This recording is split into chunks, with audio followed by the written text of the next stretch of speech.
নমস্কার, কেমন আছেন সকলেই? নতুন আরও একটি ডেলি ব্লগে আপনাদের সকলকে জানাই অনেক অনেক স্বাগত। তো আমি অনুশ্রী আর চলে এসেছি আজ আবারও একটি ডেলি ব্লগ ভিডিও নিয়ে। আর আজকের ভিডিওটা শুরু করছি সকালবেলা ঘুম থেকে ওঠার পর থেকেই। 2-3 দিন না ওয়েদারটা ভীষণ খারাপ। যাই হোক, চলুন আজকের ভিডিওটা শুরু করি। আপনাদের সঙ্গে কথা বলতে বলতে আশা করছি ভালো লাগবে। যদি আমার ভিডিও ভালো লেগে থাকে অবশ্যই একটা লাইক করবেন।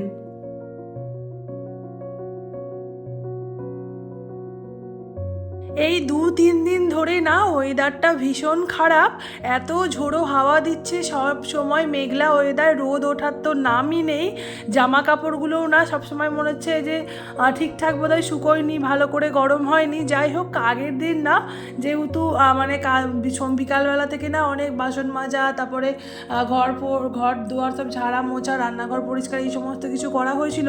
তো সেই নাইটিটা না কাজকর্ম ছেড়ে এসে আমি নাইটিটা ছেড়ে রেখে দিয়েছিলাম। তারপরে অন্য একটা নাইটি পরেছিলাম। আর সকালবেলা ওঠার পর তো বাসি জামাটা ছেড়ে নিয়েছি, সেই জন্য দুটো নাইটি হয়ে গিয়েছে। আর টুকটুক করে মেয়েরও অনেকগুলো প্যান্ট জামাও হয়েছে। তো সেই সমস্ত কিছুকে ধুয়ে দিচ্ছি, কারণ এগুলোকে তো আবার শুকোতেও হবে না সারাদিন তো রোদ ওঠার নাম নেই, তাই কখন শুকোবে ঠিক নেই। আর আজকে না একটু দেরি করেই ঘুম থেকে ওঠা হয়েছিল, প্রায় 7:30 পৌনে 8টা মতো বেজে গিয়েছিল। আসল কথা বুঝতেই পারিনি যে এত দেরি হয়ে যাবে, মেঘলা ওয়েদার তো, তাই সকালবেলাটা একদম বোঝা যায় না। আর ঘড়ির কাঁটা তো এত তাড়াতাড়ি ছোটে না, সকালের দিকটা সময় যে কখন পার হয়ে যায় বুঝতেই পারি না। এখন ওই 9টা মতো বেজে গিয়েছে। তাড়াতাড়ি করে চুলটা একটু তেল দিয়ে দিচ্ছি, কারণ আজকে শ্যাম্পু করবো ভেবেছি। অনেক দিন হয়ে গেল শ্যাম্পু করা হয়ে ওঠে না। বিয়ের আগে না আমার কোনো আলাদা চুলের জন্য তেল কোনো ছিল না। বাড়িতে যে শালিমার তেল সবাই মাখতো সেটাই আমিও মাখতাম। আসল কথা তখন বা এখনও আমার অতটা যে হেয়ারের জন্য আলাদা, স্কিনের জন্য আলাদা, মানে বিভিন্ন রকমের প্রোডাক্ট, ক্রিম, এই সমস্ত দিকে না আমার অতটাও ন্যাক নেই। তবে আস্তে আস্তে চেষ্টা করছি এইগুলোরও যত্ন নেবার। যাই হোক, বিয়ের পরেই প্রথম আমার বর আর কি আমাকে ওই কিও কার্পিন হেয়ার অয়েল যেটা হয় সেটা কিনে এনে দিয়েছিল। মানে আমাদের বিয়েতে গায়ে হলুদের তত্ত্বেও দিয়েছিল। আর তারপর থেকেও বলেছিল যে এইটাই মাখবি তুই, আর অন্য কোনো তেল আর মাখার দরকার নেই। আর তারপর থেকে না আমি ওই কিও কার্পিন তেলটাই শ্যাম্পু করার আগে মাখি, বা এমনিও হয়তো কখনো মাথাটা ধরলো বা ভালো লাগছে না, বেশিক্ষণ শ্যাম্পু করে ওই উস্কো খুস্কো চুলে আমি খুব একটা থাকতেও পারি না, আমি একটু তেল দিতে ভালোবাসি মাথায়, তো সেই জন্য তেলও দিই। যাই হোক, এদিকে মাকে রান্নার জন্য শুকনোগুলো সমস্ত কেটে দিয়েছি। মা নিজেও কিছু কিছু কেটে নিয়েছিল, মা ওই ঝিঙে আলুটা কেটে নিয়েছিল। আর তারপরে আমি ওই আজকে ডাঁটা, আলু, বেগুন দিয়ে বড়ি দিয়ে একটা তরকারি হবে। এই সময় তো ডাঁটা খাওয়া ভীষণ উপকার, তার সঙ্গে নিম পাতা, এইগুলো এখন খাওয়া ভীষণ উপকার এই মানে চৈত্র মাসে, ফাল্গুন মাসের শেষ থেকে। তো আমার মা বাপের বাড়ি থেকে এসেছিল, তো আমার মা ডাঁটা দিয়ে গিয়েছিল, সেই ডাঁটাগুলোই রান্না করা হচ্ছে। আর এদিকে কুটনোর খোলাগুলোকে না একটা চিকচিকির মধ্যে ভরে রাখলাম। এগুলো আমাদের গরু, মানে আমাদের ওই যে গোয়াল বাড়িতে নিয়ে যাবে, গরুকে খাওয়াবে। আর ফুলকপিটা যেহেতু ফ্রিজে ভরে দেবো, তার জন্য ফুলকপির যে ডাঁটিগুলো থাকে সেগুলোকেও সব কেটে দিয়ে না ওই চিকচিকির মধ্যে ভরে রেখে দিলাম। আমার ঠাকুমা শাশুড়ি আসবেন, এসে নিয়ে যাবে। আর মা যেহেতু মাছের ঝাল করবে আর ডাঁটা আলু তরকারি করবে, সেই জন্য দুটো টমেটো আমি কেটে রাখছি, আর একটা পেঁয়াজ মাছেতে দেবে, তো সেই জন্য ওগুলোও কেটে নিলাম।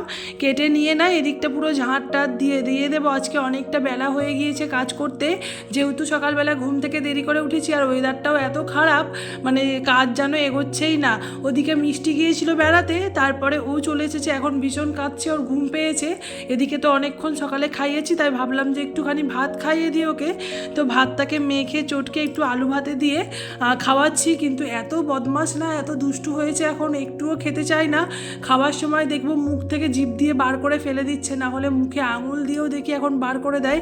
মানে 2 থেকে 3 বার হয়তো মুখে নিয়ে গিলবে, তারপরেরগুলো না একদম গিলতে চায় না। বিভিন্ন রকমভাবে ভুলিয়ে ভালিয়ে চেষ্টা করি খাওয়াবার, কিন্তু এখন কি হয়েছে বলো তো, এত ঘুম ধরে গেছে, ও আর কিছুতেই খেতে চাইছে না।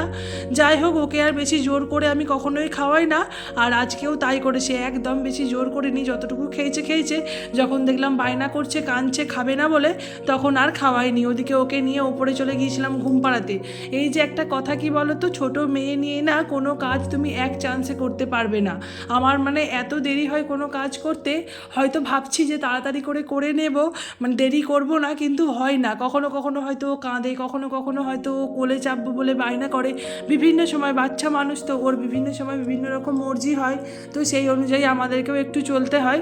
এদিকে ওই যে কুন্ডোর খোলা চিকচিকিটা তখন ভরে রেখেছিলাম, কিন্তু ওটাকে আর বাইরে রেখে আসা হয়নি। বাইরে মানে ওইখানে একটা ঝুড়ি আছে, ওই ঝুড়িতে রেখে দিই। যাই হোক, ওটাকে রেখে এসে এদিকে আমি মাদুরটাও না, মিষ্টি বসেছিল একটুখানি হাওয়াতে দিয়ে দিলাম, শুকিয়ে গেছে, শুকিয়ে যাবে আর কি, একবার হিস করে দিয়েছিল। তারপরে এদিকে আমি সমস্ত বারান্দাটা ঝাঁট দিয়ে নিচ্ছি, মা মুছে নেবে। আজকে যেহেতু প্রচুর দেরি হয়ে গিয়েছে, আমাকেও স্নান করতে হবে, মিষ্টিকে স্নান করাতে হবে।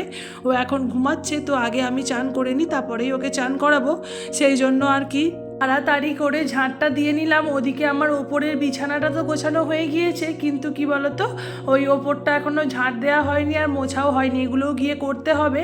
তাই যতটা পারছি তাড়াতাড়ি কাজগুলো করে নিচ্ছি। আর তারপরে তোমাদের সঙ্গে দেখা হচ্ছে আবার সেই বিকালবেলা, মানে ওই 4:30 মতো এখন ঘড়িতে বাজে। মিষ্টি ঘুম থেকে অনেকক্ষণ আগেই উঠে পড়েছে, তো ওকে না উঠে আমার শাশুড়ি মা নিয়ে পাশের বাড়িতে পাশে একটা ঠাকুমার বাড়ি আছে, তো ওদের বাড়িতেই নিয়ে গেছে। আমি এদিকে চুলটা একটুখানি বিনুনি করে বেঁধে নিচ্ছি, কারণ আমি না ওই এলো চুলে একদম শুতে পারি না, এটা আমার ভীষণ অসুবিধা হয় ছোট্ট থেকেই। তাই ছোট থেকে আর কি বেঁধে বেঁধে এমন অভ্যাস হয়ে গিয়েছে না, এখন ওরকম আর কি হালকা পাতলাভাবে একটু বিনুনি করে শুলেও ঠিক আছে, না হলে মনে হয় চুলগুলো মুখের সামনে পড়ছে, আমার ঠিকঠাক ঘুম হচ্ছে না রাতের বেলা।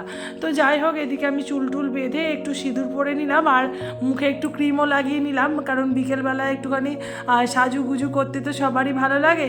তো এদিকে তারপরে আমি চলে যাব হচ্ছে, মিষ্টি অনেকক্ষণ খায়নি, ওকে খাওয়াবো, ওর খাবারটাও বানাবো। খাবার বানাবো বলতে কি বেশি কিছু তো নয়, ওকে এখন তো বিকেলবেলা না মুড়ি গুঁড়ো খাওয়াই, মানে মুড়িটা আর কি গুঁড়িয়ে রেখে দিয়েছি, আর তার সঙ্গে একটু ওই তাল মিছরি আছে, তো তাল মিছরি দিয়ে ওই মুড়িটা গুঁড়ো, মানে মুড়ি গুঁড়োটা আর কি মেখে একটু গরম জল দিয়ে মানে গুলে নিই, দিয়ে খাইয়ে দিই ওটাই। আর কি বলতো, এখন ওই বিকেলবেলা তো এখন একটু অল্প কিছু খাইয়ে দিই, আবার সন্ধ্যেবেলার দিকে হয়তো কিছু খাওয়াবো, তারপরে আবার রাতের বেলা তো ও খেয়ে দিয়ে ঘুমাবেই। তো ওই যে বললাম মেশ ঠাকমাদের বাড়িতে ও আছে, সেই জন্য আমিও চলে গিয়েছিলাম ওখানেই খাবারটা নিয়ে। আর ফোনে যেহেতু ভিডিওটা স্ট্যান্ড তো নিয়ে যায়নি, এমনি আর কি ফোনে ভিডিওটা চালিয়ে দিয়েছিলাম, বারবার ওটাকে ধরতে যাচ্ছিল। যাই হোক, ও টুকটুক করে খেয়ে নিয়েছে, বিকেলবেলা আর কোনো দুষ্টুমি করেনি, কারণ ও জানে এরপরে ওকে নিয়ে বেড়াতে বেরোবো। যাই হোক, ভিডিওটা আর বেশি বড় করলাম না। তোমরা যারা এতক্ষণ আমার ভিডিও দেখলে না, তোমাদের সকলকে অসংখ্য ধন্যবাদ। আর তোমাদের যদি আমার ভিডিওর কোনো অংশ বা কোনো কিছুও ভালো লেগে থাকে, তাহলে অবশ্যই তোমরা আমার চ্যানেলটাকে লাইক করো, আর যদি আরও বেশি ভালো লেগে থাকে তাহলে আমার চ্যানেলটাকে সাবস্ক্রাইব করে আমাকে কমেন্ট করো আমার ভিডিওতে। আমাকে একজন দিদিভাই না, বর্ণালী দে নাম, তো উনি আমাকে 2-3টে ভিডিওতে দেখলাম পর কমেন্ট করেছে। আমি সত্যি বলছি দিদিভাই, তোমাকে অনেক ধন্যবাদ, তুমি যে আমার এই সাধারণ ভিডিওগুলোতে দেখে কমেন্ট করে আমাকে ভালোবাসা দিয়েছো।